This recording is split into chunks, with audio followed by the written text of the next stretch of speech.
Hello chers élèves, nous allons parler dans cette vidéo de ce qu'on appelle le théorème de Thalès. Alors c'est un théorème que vous avez déjà vu en classe de 4e, mais vous allez voir qu'en classe de 3e il est un petit peu différent et les figures dans lesquelles on peut l'appliquer, il va y avoir aussi des différences. Alors on va commencer d'abord par l'énoncé du théorème de Thalès tel qu'on est censé le voir en classe de 3e. Alors vous le voyez ici, cet énoncé. Donc on considère deux droites D et D'. Elles sont séquentes en A, alors ça veut dire quoi qu'elles sont séquentes? Ça veut dire qu'elles se coupent toutes les deux au point A. Alors on considère ensuite deux points, B et M, deux points de D, de la droite D, distincts de A. Ça veut dire, alors distincts, ça veut dire qu'ils sont différents, ils ne sont pas au même endroit que le point A. Et puis on considère aussi deux autres points, C et N, deux points de D' cette fois-ci, distincts de A aussi. C'est-à-dire qu'ils ne sont pas tous au même endroit au point A. Bien, le théorème de Thalès nous dit que si les droites BC et MN sont parallèles, alors on a ce qu'on appelle une égalité de rapport, où il y a une proportionnalité dans les longueurs. Alors, les longueurs qui sont données ici, donc AM sur AB égale AN sur AC égale MN sur BC. Alors j'imagine bien que quand on le lit comme ça, c'est un petit peu abstrait et il faut comprendre, faire des exemples, ou prendre un exemple. Alors c'est pour ça qu'on va en considérer un dans la figure que vous voyez juste ici. En fait, on va utiliser le théorème de Thalès, c'est une de ses applications possibles, pour calculer une longueur. Et là, ce qu'on vous dit, c'est qu'on va calculer la longueur AN en sachant que BC et MN sont parallèles. Alors comment on va s'y prendre? Alors tout d'abord, ce qu'on va faire, c'est rappeler pourquoi on peut utiliser le théorème de Thalès. Et donc vous voyez les deux lignes qui sont ici, elles sont importantes parce qu'elles le rappellent.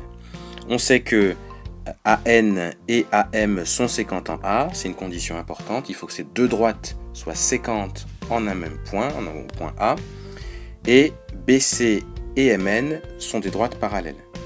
Et donc du coup on peut dire que d'après le théorème de Thalès, on peut l'utiliser, on a l'égalité AM sur AB égale AN sur AC qui est égal à MN sur BC. Alors, on va essayer de voir déjà dans un premier temps comment on peut se rappeler de cette égalité, comment on peut se rappeler quelle longueur doit être mise sur quelle longueur, etc. Alors, on va reprendre la figure, un petit peu plus gros, et on va regarder ça de plus près. Alors, vous voyez qu'on a bien deux droites séquentes, ici, et sur cette droite-là, on peut considérer deux longueurs. On peut considérer la longueur AM, la grande longueur, et la longueur AB, la petite longueur. Et donc du coup, bien, on peut écrire AM sur AB. Alors ça doit être égal à quoi?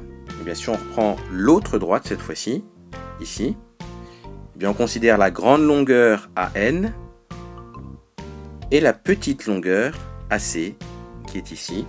Donc on peut écrire grande longueur AN divisé par petite longueur AC. Et ça doit être égal à quoi?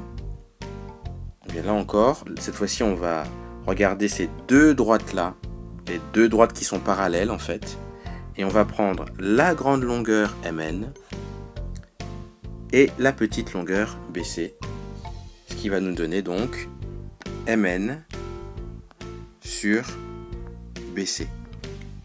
Et donc voilà, là on peut le dire, on a écrit le théorème de Thalès, c'est ça que le théorème de Thalès dit, que quand on a ces droites séquentes, ces droites parallèles, on a cette égalité de rapport. Et avec ça, qu'est-ce qu'on va faire? Bien en fait, on va réussir à calculer des longueurs. Alors comment on va s'y prendre? On va mettre ça un peu plus petit. Et il nous suffit de remplacer par les longueurs qu'on connaît. Vous avez vu que là dans le cours, il y a ici des longueurs que l'on nous donne. Et bien on va remplacer toutes ces longueurs dans l'égalité de rapport qu'on a écrite. Donc AM, on le connaît, c'est égal à 5. Donc au lieu d'écrire AM, j'écris 5. AB, je le connais, c'est égal à 3.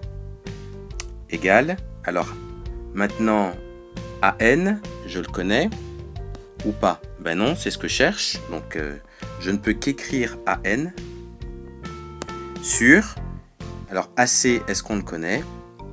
Eh bien, on peut dire que AC, oui, on le connaît, puisqu'il est égal à 2 cm. Et une fois qu'on a ça, on n'a même pas besoin d'écrire par la suite Mn puis sur Bc, ça sert à rien.